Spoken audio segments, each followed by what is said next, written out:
पहा नवीन एपिसोड्स एकदम add free.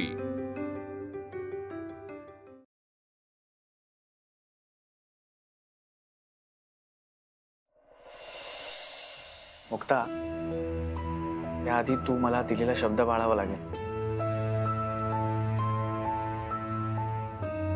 कोणता शब्द? तू मला म्हणाली होतीस की माझ्या रूम मध्ये राहायला आल्यावर तू मला आय लव्ह यू म्हणणार आहेस।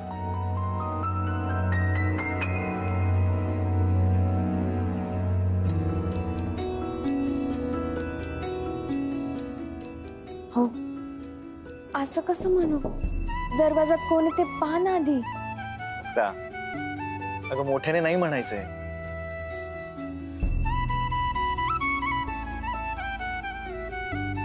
असं जवळ येऊन प्रेमानं सावकाश बोलायचं।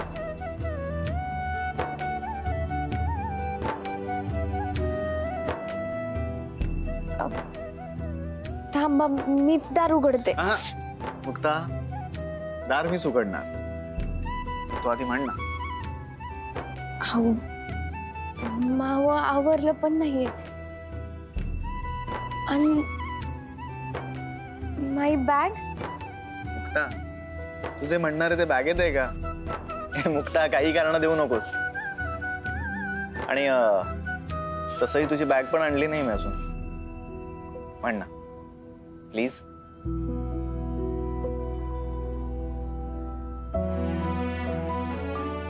यू व ल य आ। मुक्ता, लग्नाआधी म्हणायचं होतं उलट, कारण तेव्हा ते कोणाला कळू नये म्हणून होतं। आता फक्त आणि फक्त मला कळावं म्हणून बोल, सरळ बोल प्लीज। पण आहे। उठलात का रे? दादा, तुम्ही जा। हो दादा, जा। देवा, दादा, दादा हे काय?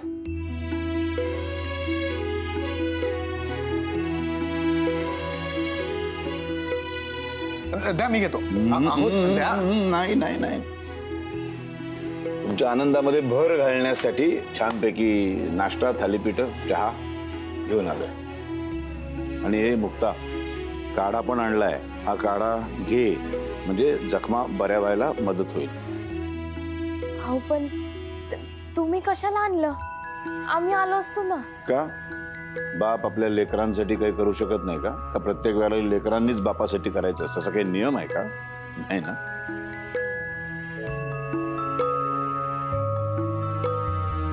असा सॉलिड प्लॅन केलाय ना मी, रात्रभर जागले मेंदूवर असा ताण दिला ना, अशी लोकॅलिटी वापरली, आयुष्यभरात इतकी लोकॅलिटी वापरली ना मी। सॉलिड प्लॅन तयार केलाय। दादाला पण तो प्लॅन ना खूप आवडलाय। पण मला दादांच्या काही गोष्टी ना पटतच नाही। आता काय झालं? ते खुशाल त्या मुक्तासाठी तिच्या खोलीत चहा नाश्ता घेऊन गेले। हे मला अजिबात सहन झालेलं नाही। कारण त्यामागचं गुपित तुला माहिती नाहीये काय? बकऱ्याला जेव्हा आपल्याला बळी द्यायचा असतो ना, तेव्हा आपल्याला त्याला आधी चांगला चुंगला खाऊ घालावं लागतं, मग त्याला पुजावं लागतं, आणि मग त्याच्या मानेवरनं सुरा असा दादा जे करतोय ना ते बरोबर करतोय। अच्छा, पण तू काहीतरी तुझ्या प्लॅन बद्दल सांगत होतीस ना? काय ग तुझा प्लॅन? काय, आपण त्यांच्या लग्नाची एक सरप्राईज पार्टी ठेवणार आहोत, आणि त्या पार्टीचा उद्देश असा असेल, सगळ्या महत्वाच्या लोकांशी मुक्ताची ओळख करून द्यायची। असं मुक्ता आणि सारंगला वाटलं पाहिजे, म्हणजे त्यांना अजिबात डाऊट आला नाही पाहिजे, शंका आली नाही पाहिजे। त्यांना असं वाटलं पाहिजे तर आपण त्यांच्या लग्नामुळे एकदम आनंदी आहोत। आपण आतापर्यंत जे वागलोय त्यामुळे ते सारंग आणि मुक्ताचा आपल्यावर विश्वासच बसणार नाहीये। तोच विश्वास संपादन करायच्यासाठी हा सगळा प्लॅन आहे। अगं पण आत्या, तुझ्या सुपीक डोक्यात नक्की काय प्लॅन आहे? प्लॅन असा आहे,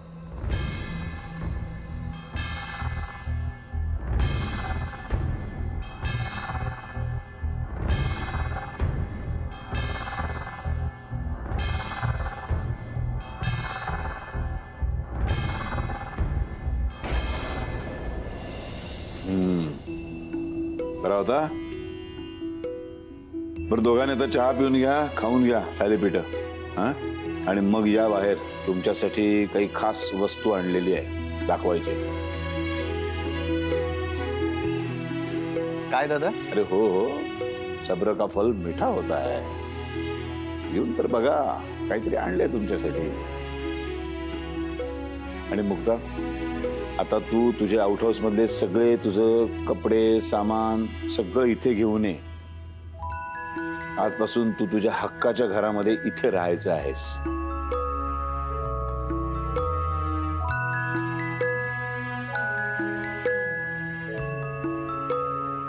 अनबिलिव्हेबल. दादा दादा मला विश्वासच बसत नाही. असं वाटतंय एखादं स्वप्न बघतोय मी. स्वाभाविक आहे, असं वाटणं अतिशय स्वाभाविक आहे.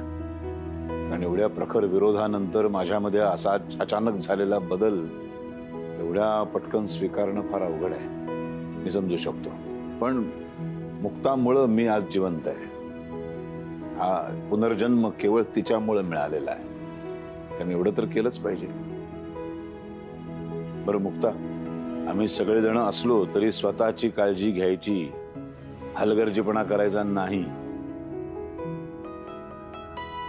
घे. तुम्ही या आवरून. हा, जरा 1-2 मिनिटं घ्या. हो, आलोच. खाऊन घे.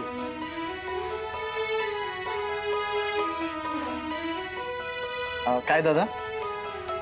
काय काय जा, बायकोचं सामान घेऊन ये आउट हाऊस मधून.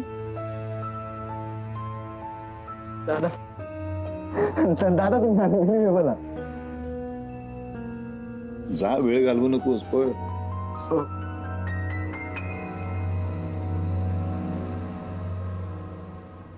ज्या क्षणी तुला सत्य कळेल ना, फार मोठा हादरा बसेल तुला. काय करू, बाप आहे तुझा. हे सगळं मी तुझ्या भल्यासाठीच करतोय बाळा. कसला सॉलिड प्लॅन बनवलायस ग तू आत्या. Thank you very much. आभार कसले मानतेस ग बाळा. अहो, एक घर तुझे आणि या घरात तुझे जे हाल होतात, किती हाल होतात माझ्या बाळाचे, बघवत नाहीये ग मला. मग त्रास होतो, खूप त्रास होतो मला.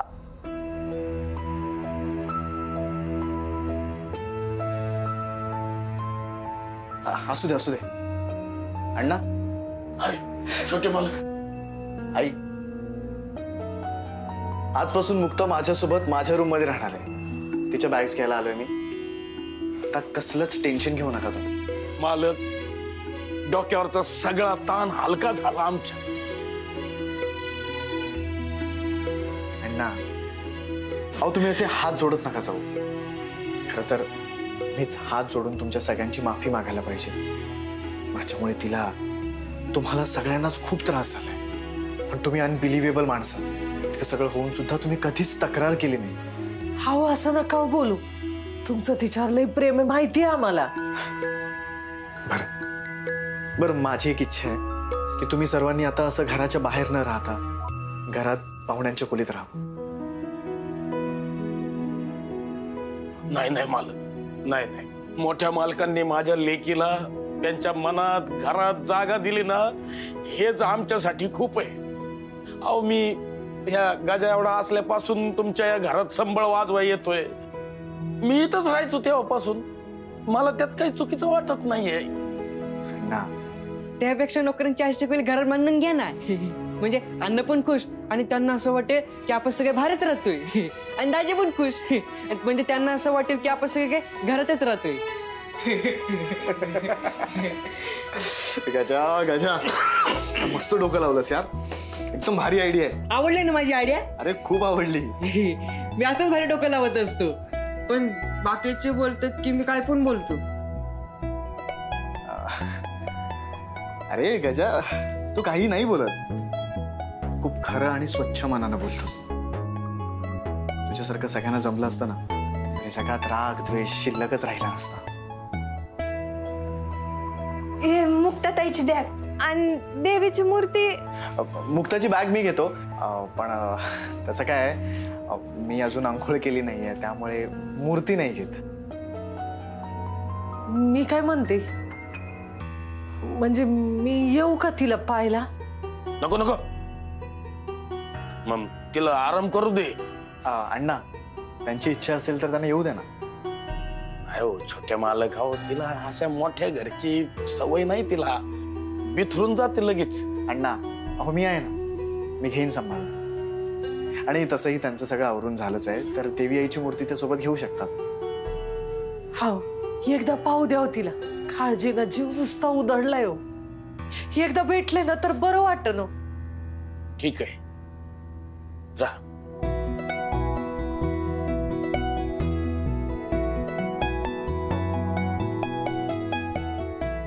आई राजा, उद उद.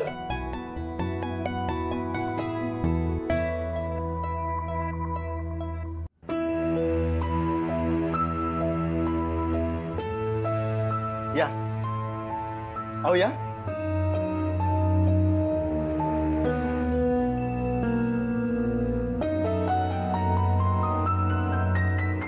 आई, अगं हो, आराम आराम आराम. आई ये बस ना. नाही नको. अहो आई बसा. हा बसा. अगं बस.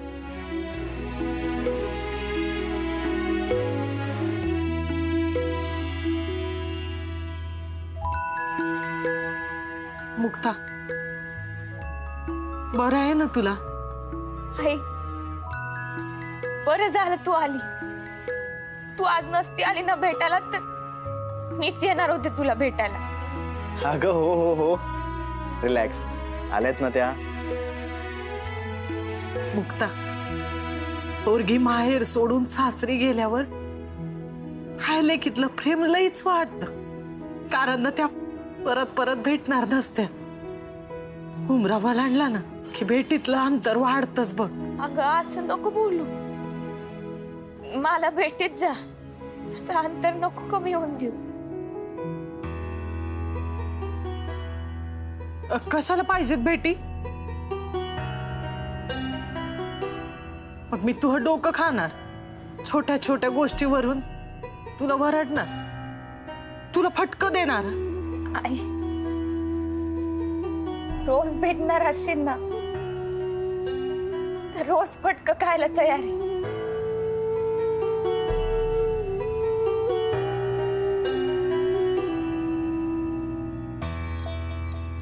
मुक्ता,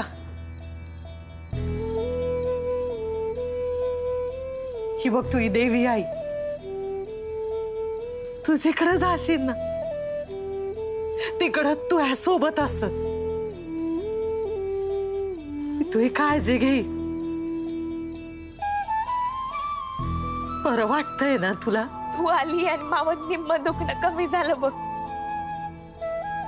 आता प्रेमानं माझ्या डोक्यावरून हात फिरव म्हणजे लगेच बरी होईल.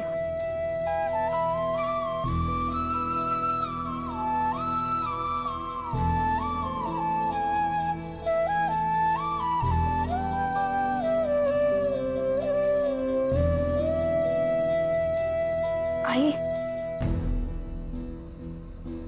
अगं काल स्वप्नात देवी आई आली होती, पण ती रडत होती. तिला काही सांगायचं होतं का? अगं ती मला काहीतरी सांगायचा प्रयत्न करत होती. अगं देवी आई कशी रडू शकते? सगळ्यात शक्तिशाली असते ती. दुसऱ्यांच्या डोळ्यातलं पाणी पुसणारी आई स्वतः कशी रडत? ती नक्की देवी आईच होती ना? मग देवी आईच्या रूपात तूच आली असती, माझ्या काळजीने रडत अशी. दुखण्यात माणूस आपल्या माणसांचा लई विचार करीतो ना, त्यामुळं असं झालं असणार.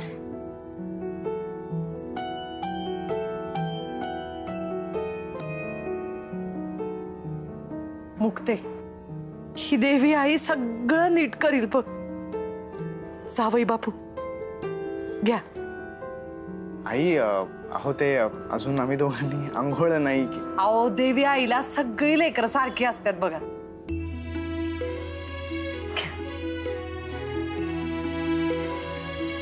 हो सावकाश. घे. देवी आईचा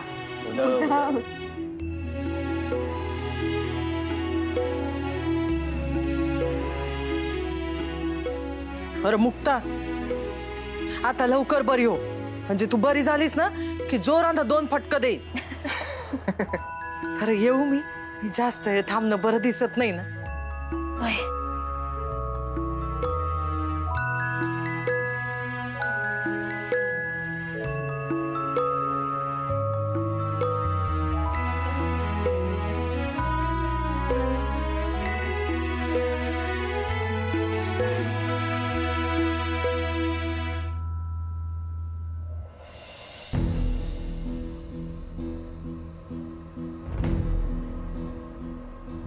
आता या क्षणापासून तुला मी माझी सून म्हणून स्वीकारतो.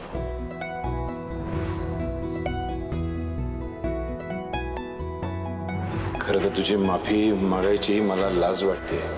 जमल्यास मला माफ कर.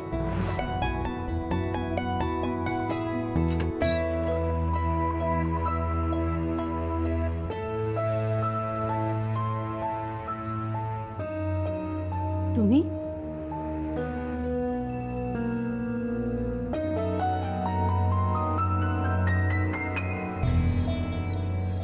तुझ्या म्हणण्याप्रमाणे वागलो ना.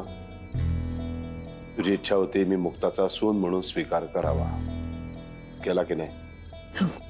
आता तू सुद्धा माझ्या म्हणण्याप्रमाणे वागायला पाहिजेस. तुमच्यावरनं ना जीव ओवाळून टाकावा असं वाटतंय मला. पण खरं सांगू, मुक्ताच्या पाठीशी मी ठामपणे उभी आहे असं तुम्हाला दाखवत असले ना तरी हळूहळू माझा पण आत्मविश्वास जायला लागला होता. इतकी तडतड, एवढी तडफड करून तुमच्यात काहीच फरक पडत नव्हता, एवढा सुद्धा.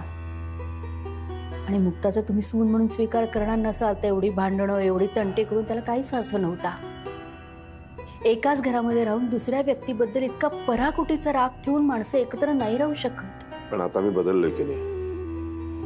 तुझं ऐकलं की नाही मी? हा, म्हणजे मुक्ताने माझा जीव वाचवला म्हणून कदाचित मी बदललो असेल, असंही असू शकतं. म्हणजे मुक्ताचा मी स्वीकार केला की तू आपल्या खोलीमध्ये परत येशील, असाही त्याच्या मागचा माझा उद्देश आहे असं तू समजू शकतेस. पण आता मी काही असेल, मी तिचा स्वीकार केलेला आहे, आता माझं म्हणणंही तुला ऐकावंच लागेल. की मला तुम्ही म्हणाल तसं. मग आता आपल्या खोलीमध्ये राहायला चल. इथे नाही राहायचं. पुन्हा पहिल्यासारखं आपल्या खोलीत आपण दोघं एकत्र राहू. आणि मग काहीही झालं, किती भांडणं झाली तरी आपली खोली सोडून तू कुठेही जायचं नाहीस. तुमच्यातलं हे माणूस किती वर्ष शोधतीये मी.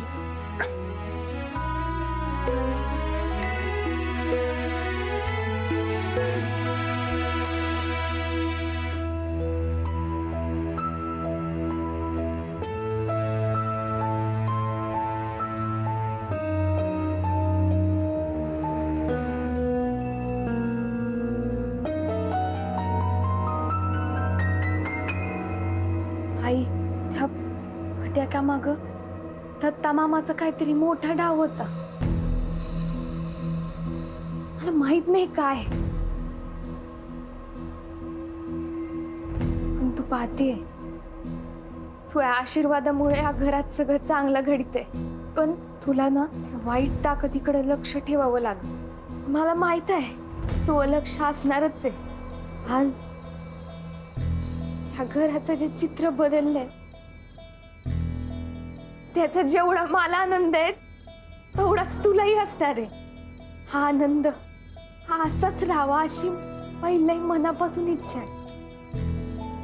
लय संघर्ष केला, पैसाठी आता बास झालं. आम्हाला जेवढं सिद्ध करायचं होतं तेवढं सिद्ध करून झाले. आता कोणतंच आव्हान नको की कोणाचं मन दुखावणंही नको. आता फक्त आणि फक्त प्रेम पसरू दे.